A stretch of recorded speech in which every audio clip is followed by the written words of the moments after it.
Hello and welcome to this channel all about the subconscious mind, relationships, and your attachment style or love style, really. So, we talk a lot about something called integrated attachment theory on this channel, which is essentially how you have a subconscious set of rules about love and connection, and how this really overlaps for each attachment style with very unique needs of each attachment style or love style, with unique boundary patterns each one has, with core wounds, what different emotional patterns each attachment style will have, and how they regulate their emotions. And this even includes things like different coping mechanisms and communication patterns you will see.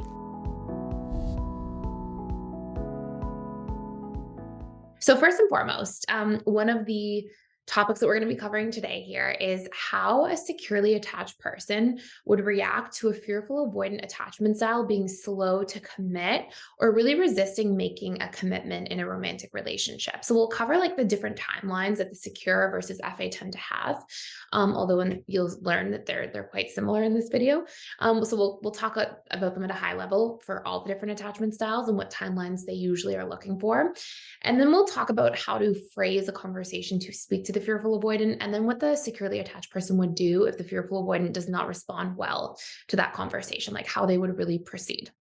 So, first and foremost, what's funny is every single attachment style and their unique set of rules they have for, how to do love and how to do connection and how this works and what it looks like. Anxious preoccupieds on one end of that kind of continuum in a way, you'll see they tend to like honestly by date two, sometimes anxious preoccupieds are like, this is the person, I'm ready to make a commitment. It can be that fast for APs. But they're usually looking for a commitment really early on, and usually by the second week or so, some of them are very open to a commitment. But then, like 4 weeks in, 6 weeks in, 8 weeks, by the 8 week mark, most APs are like, why are we not in a relationship yet? So they tend to have this subconscious set of rules or expectations about commitment being within that time frame. But then if you look at DAs, for example, they're usually somewhere in the range of 4 to 6 months. So you can see right there where there would just be like friction. Fearful avoidance and securely attached people both tend to have a similar timeline. They're usually looking somewhere in the range of like 2.5 to 4 months. But they have that timeline for different reasons, right? Fearful avoidance tend to like really want commitment, but then kind of fear it and get cold feet and go back and forth a lot in early days, especially as things get more serious and that kind of like attachment bond gets built out. And securely attached people tend to really like just take the time to do the dating stage of the relationship appropriately. And really, how we should do the dating stage of a relationship in the best way possible is to really look at like vetting the other person and really seeing if we are a good match for that person. So, like, get to know the person, what they're looking for, what their intentions are, what their challenges are in relationships, their history is, like what both of your needs are in a relationship, and do you align? And securely attached people are really asking questions to learn, does this person align with me? Will this be worth investing into? Will this person be worth really spending my time around? Do they meet the standards I have for relationships? But they're also looking to see, am I a good fit for this person? And it's not in like a people pleasing way, in a self-abandonment oriented way. It's really from the through the lens of like, I want to make sure that, for example, if this person really wants kids and I really don't want kids, that we're not going to end up in a situation where we have non-negotiables that are going to just be destructive to deal with later on. So they're generally also trying to understand what the other person is looking for and make sure that they're a fit for that too. And that's the goal of the dating stage of relationships. That's how we really want to try to show up. Now, what ends up taking place a lot of the time, which can be challenging and kind of tricky, is that fearful avoidants aren't necessarily approaching it that way. So they're generally trying to, like, in the dating stage of relationships, win somebody over. But then once they feel like they won that person over, sometimes they get cold feet. Like, oh, you want a lot of closeness from me. I need to pull away and protect myself. But when then that person kind of pulls back or takes a step back, they more move into their anxious side and they want that closeness again. So generally that pendulum is really swinging, but by about the 3 4 month mark, sometimes a little later, depending on if the person leans more avoidant, that's when they start to be like, okay, I'm ready for that commitment. And sometimes they can experience like a sense of possessiveness in that relationship, like ready for a commitment, because they're not wanting somebody else to be with the person that they're seeing or that they're focusing on, rather than it being like that they've reached a conclusive place of truth. And it just kind of goes back to this idea of like, are we moving through decisions in our lives from a place of fear? Like, are we like, oh, I'm going to be with this person because I'm afraid of them being with somebody else? Or are we moving through decisions from a place of truth, right? Like, oh, I'm going to be with this person because I'm ready. My standards are being met. I know that I'm a good fit for this person too. We've had those discussions to, figure that information out. And now I'm ready for a commitment. So again, fearful avoidance can sometimes move from that wounded place more often, but it's just good to keep in mind. So let's say that this is happening, right? Let's say that the securely attached person's ready at the 3-month mark. The fearful avoidant seems to still be kind of pumping the brakes on things. How would the securely attached person approach that conversation? Well, first and foremost, they would start off by saying, hey, like, I've really been enjoying our time together. I really like where this is going. I've pretty clearly made up my mind that I'm ready for something more serious with you.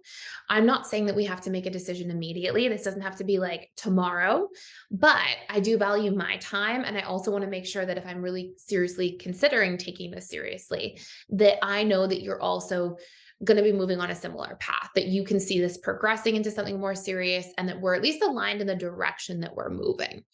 And the reason we want to approach it like that is there's a few major themes. Number one, there's no pressure, there's no ultimatum. Fearful avoidance will not respond well to your pressure and ultimatum. That will usually cause them to become more avoidant. Number two, the securely attached person is not saying, what are we? What's going on? Tell me right now. There's not this like pressure to make a decision in the moment, which can become a really tricky conversation for people if they're not ready for it. But what they are saying is, I'm clear. I'm willing to show up and have that vulnerable sort of first step forward. And, we don't need to make a decision right now, but I value my time. I have standards, I have boundaries. And I only want to continue investing in this if I know that we're going to progress together, that if we're going on the same path together. And it walks for the fearful avoidant through this very clear middle ground. It's like, I'm not telling you you need to make a decision right now and forcing you into that avoidance side. And I'm also not trying to like manipulate the conversation and say, hey, I'm not going to be here if you don't make a decision 24 hours from now, and cause the FA to feel anxious, but then resentful or frustrated, or that's going to sort of be like negative and come out in a different way. So that middle ground is always the best. It's honestly the best approach for like all attachment styles, all avoidance for sure, FAs and DAs. And so that's usually the best way to sort of back yourself in that conversation. Now, what would happen if the fearful avoidant doesn't respond well? What would the securely attached person do then?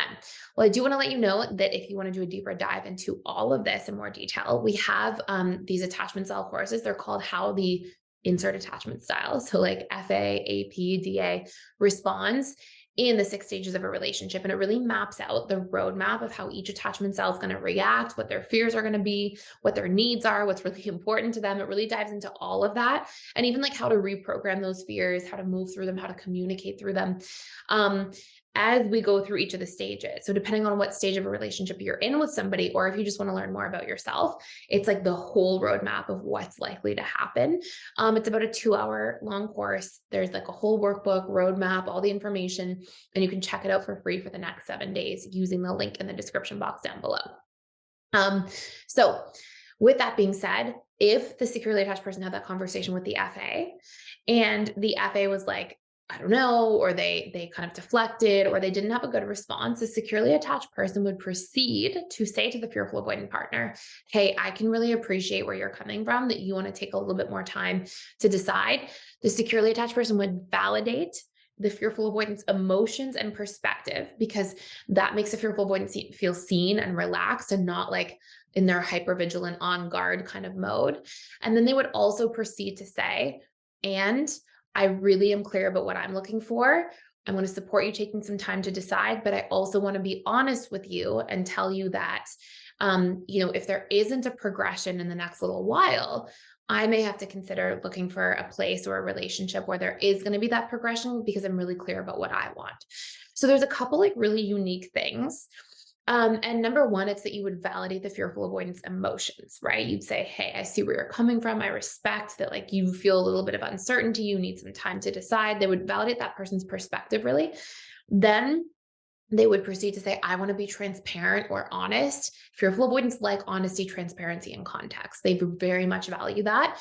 And then you would proceed to say, here's where I'm at. Here's my take on the situation. And you're not pushing the fearful avoidant away, but you're being honest and transparent about what your standards are and what you're okay with or not. And so you're like, hey, I'll support you taking some time, but if I don't see a progression in a healthy way, I just also want to be transparent that that might cause me to just need to take a step back and look elsewhere because I'm clear about what I'm looking for. And so you get these unique things that an FA is looking for. You get to move the needle and progress the relationship forward. You get to make sure that you're in a place where you're communicating with transparency, honesty, and you're validating the FA's emotions. You're also letting the FA know that there's a consequence, a natural consequence, not like a punishment consequence, not a spitefulness consequence, but just the natural consequence of you knowing your standards and boundaries and moving from that space and ensuring that, hey, I'm not going to stick around forever to wait, but I'm happy to give you some time, right? So you're kind of walking that middle ground. And again, the more you walk the middle ground with fearful avoidance, the better they tend to respond. So I hope this makes a lot of sense. Thank you so much for watching. Let me know any questions you have in the comments below. And if you want to stick around on this channel, I create daily content here. I literally put out a daily video. Please subscribe and hit the notification bell if you don't want to miss anything. And let me know any questions you have down below. Thank you so much for watching.